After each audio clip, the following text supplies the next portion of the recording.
Coucou, c'est Alexandra, donc bienvenue sur ma chaîne Piano Papote. Alors c'est quoi ces petits dessins au début de la clé? On dirait des hiéroglyphes. Alors si tu regardes la forme, ça ressemble à un B et ça s'appelle bémol. Alors je pense que tu connais déjà puisque on l'utilise dans les expressions. Par exemple, quand on dit à quelqu'un mets un bémol, ce qui veut dire baisse le ton. Bon, même si ça fait longtemps que j'ai pas entendu, mais je pense que tu connais. Alors comme pour les dièses, les bémols représentent des notes. Donc ça encadre soit une ligne, soit un interligne. Alors moi j'appelle ça couloir. Donc là on a si bémol, mi bémol, la bémol. Et c'est pareil en clé de fa. Si bémol, mi bémol, la bémol. Ça veut dire quoi? Ça veut dire que tous les si, les mi et les la que tu vas rencontrer seront bémols. Alors sur le clavier, où sont les bémols? Alors en général, ce sont les touches noires, comme pour les dièses. Alors, comment trouver les bémols? Eh bien, par exemple, on va partir du si et on va descendre vers la touche noire. Et elle devient si bémol. Tu entends? Quand on passe de si à si bémol, ça baisse légèrement la note.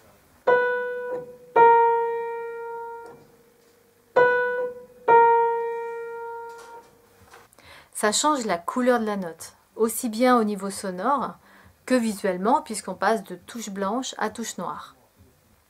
En fait, c'est comme un caméléon qui change de couleur suivant son état d'âme. Donc pareil pour mi bémol, on part du mi et on descend vers la touche noire et ça devient mi bémol.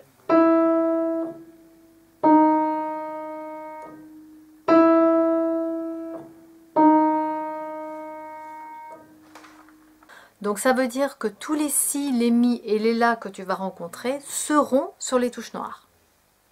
Pour trouver les bémols, il faut descendre d'un demi-ton. C'est quoi? Donc comme on l'a vu pour les dièses, c'est la distance entre toutes les touches. Si, si bémol, un demi-ton, si bémol, la, un demi-ton, la bémol, un demi-ton, un demi-ton, un demi-ton, un demi-ton, fa et mi, un demi-ton, même s'il n'y a pas de touche noire. On continue. Mi, mi bémol, un demi-ton, mi bémol, ré, un demi-ton, un demi-ton, un demi-ton, do ici, pareil, un demi-ton, même s'il n'y a pas de touche noire. Donc c'est la même distance pour toutes les touches. Et si tu enchaînes toutes les touches par demi-ton, eh bien on obtient une gamme chromatique. Donc par exemple, le célèbre Habanera de Carmen.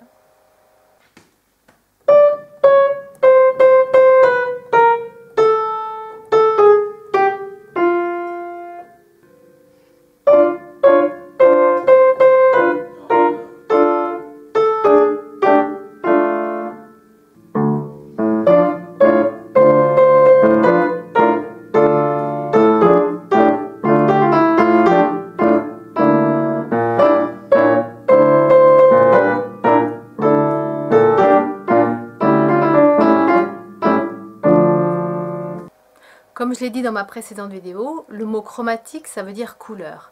Donc, si on joue une gamme chromatique, c'est un peu comme un dégradé de couleur. Sur la partition, le si bémol, ça concerne n'importe quel si bémol, quelle que soit la hauteur de la note. Et non pas que sur cette hauteur-là. Et c'est pareil pour les autres bémols. Donc sur la partition, quand tu rencontres un si, un mi ou un la, le bémol, il est sous-entendu.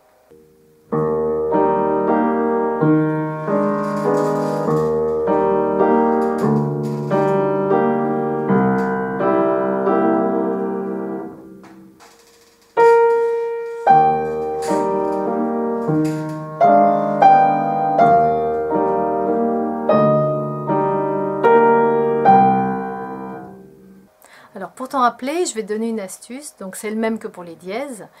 Imagine que les bémols, ce sont des messages. Et toi, tu es le facteur. Comme ces bémols ne sont pas affichés sur la partition, eh bien c'est comme si tu transmettais des messages invisibles écrits à l'encre sympathique. Donc tu te rappelles, à l'encre sympathique, c'est que tu écris avec du jus de citron et quand tu mets le message donc sous la lampe, eh bien le message apparaît. Mais si tu oublies de délivrer le message aux notes concernées, eh bien ça va sonner bizarre.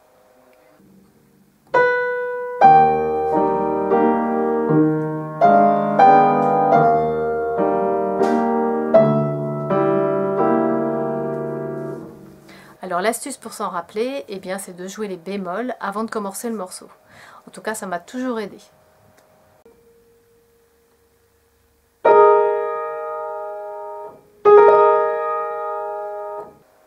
S'il y a un bémol en cours de route, donc qui n'est pas écrit à la clé, c'est un message exceptionnel.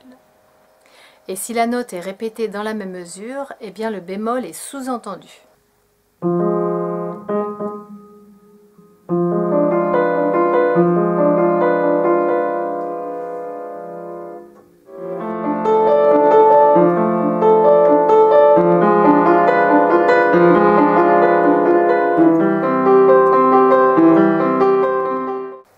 Alors attention, je fais un petit aparté.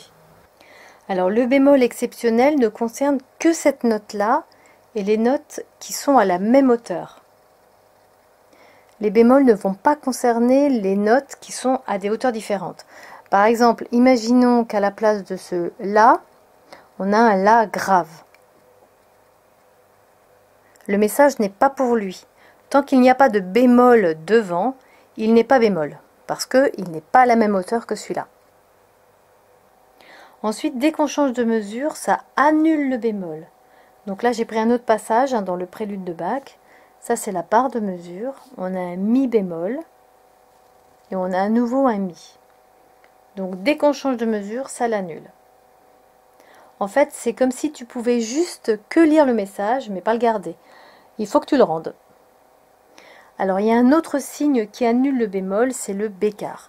Là, il est mis par précaution pour pas qu'on oublie qu'il est redevenu naturel. Hein, c'est le mot qu'on utilise.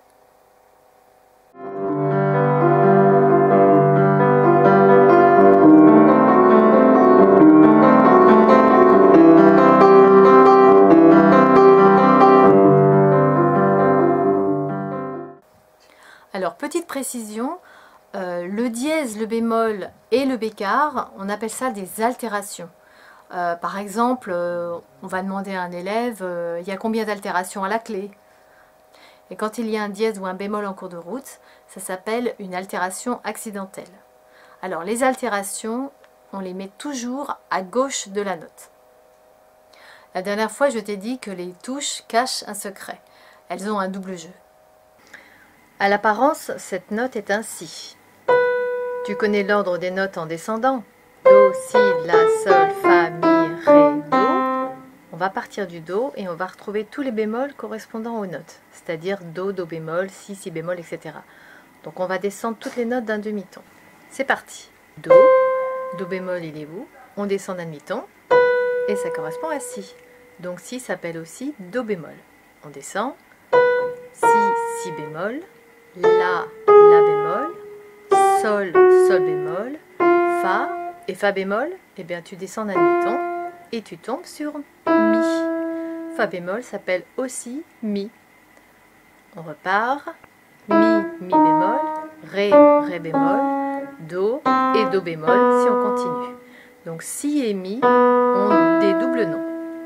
Tu te rappelles, dans la vidéo sur les dièses, on avait vu que ces touches s'appellent Do dièse, Ré dièse, Fa dièse, Sol dièse, La dièse. Eh bien, tu connais leur double nom. Ré bémol, Mi bémol, Sol bémol, La bémol et Si bémol. Donc sur les partitions, tu les retrouves souvent. Et sur les touches blanches, Mi ou Fa bémol, Fa ou Mi dièse, Si ou Do bémol, Do ou Si dièse. Donc ça y est, tu connais le double jeu de toutes les touches. Elles ont une double face, comme les cartes d'un jeu. Et tu sais quoi? Elles ont même un triple nom. Mais ça, tu vois ça plus tard. Quand tu es débutante, on n'a pas besoin. Alors, ça s'appelle double dièse ou double bémol et c'est représenté par une croix. Alors, récapitulatif, les bémols, ça correspond à des notes et ça encadre donc soit une ligne, soit un interligne. Donc, les notes rencontrées seront bémol. Hein. Le bémol, il est sous-entendu. Et ça concerne n'importe quelle hauteur de la note. Alors, les bémols, en général, ça concerne les touches noires. Et pour les trouver, eh bien, il faut descendre d'un demi-ton. Donc, tu pars de la note, exemple, Si, et tu descends vers la touche noire. Donc, tu descends d'un demi-ton et ça devient Si bémol. Le demi-ton, c'est la distance entre toutes les touches. Alors l'astuce pour s'en rappeler, ben, tu penses à la gamme chromatique, ou alors tu penses à Carmen. Alors autre astuce pour ne pas oublier de jouer les bémols, eh bien c'est d'imaginer que les bémols ce sont des messages, et toi tu es le facteur qui va délivrer le message aux notes concernées. Alors tu as une autre astuce pour t'en rappeler, eh bien c'est de jouer les bémols avant de commencer le morceau.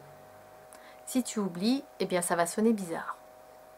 Donc si tu rencontres un bémol en cours de route, ben, tu descends d'un demi-ton et ça veut dire que c'est un message exceptionnel. Donc ça concerne que cette note et les notes qui sont à la même hauteur. Dès qu'on change de mesure, ça annule le bémol. Donc c'est comme si tu ne pouvais que lire le message et tu ne peux pas le garder, il faut que tu le rendes. S'il y a un bécard, eh bien ça annule aussi le bémol. Alors le terme musical pour désigner dièse, bémol, bécard, ça s'appelle des altérations. Et pour terminer, toutes les notes ont un double nom, comme une double face dans un jeu de cartes. Donc par exemple, un si, c'est un do bémol. Ou alors un si bémol, c'est un la dièse. Donc voilà, c'est tout pour aujourd'hui. N'hésite pas à mettre un pouce si cette vidéo t'a été utile. Tu peux aussi partager, tu peux aussi t'abonner à ma newsletter. Donc tu recevras des astuces et des conseils. Et à la prochaine, à plus!